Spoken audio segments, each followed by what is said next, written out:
are the four things I'm watching. Heat alerts go into effect today and they continue through Friday. So this is going to be several days with high temperatures, and that's going to put a lot of strain on our bodies. The other thing I'm watching is when do we get to the peak? Yep, the numbers go up today, but the hottest temperatures are still on the way for Wednesday and Thursday. Now, there will be a moderate risk for heat illness away from the coast, and the combination of all of these ingredients coming together will be increasing our fire danger. A reminder that QR code on the bottom of the screen takes you straight to the weather from the First Alert Weather Team. Get a better idea of what's happening in your neighborhood. Now, the map that we're looking at right now is the heat risk map along with the high temperatures.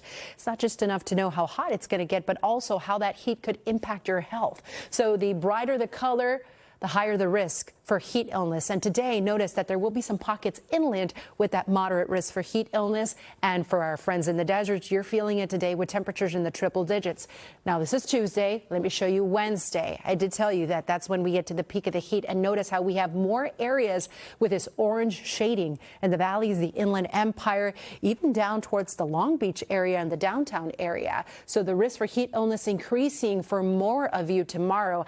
And let's take a look at Thursday. Not only do we see more orange on the map, we also see some red, indicating a major risk for heat illness for our friends in the desert. You'll notice that the temperatures on Thursday for Lancaster, 107, Victorville, 103, and more spots inland will be in the triple digits like San Bernardino, Lake Elsinore. Notice coastal locations have the yellow shading. That is a minor risk for heat illness, but even these numbers are warm for our coastal communities, warmer than normal. So please, everybody take those precautions. The main ones, stay hydrated and stay cool and avoid the peak heat of the day.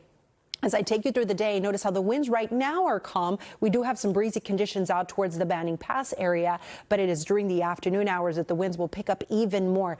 Breezy along the coast and gusty for our desert locations where the winds could reach speeds between 30 to 40 miles per hour. So this weather is really drying out our fuel moisture. We haven't had rain in a minute. We had a very wet winter, and now we have a lot of brush out there, a lot of dry vegetation that is ripe for the burning. So please be safe with any ignition sources. The culprit, this area of high pressure that was out towards the east last week, now it's in our neck of the woods. That's the reason why it's going to get so hot. And something interesting happens over the weekend is that it's going to drag in a bit of humidity. So there's a possibility for some monsoon moisture this weekend. But we'll cross that bridge when we get to it.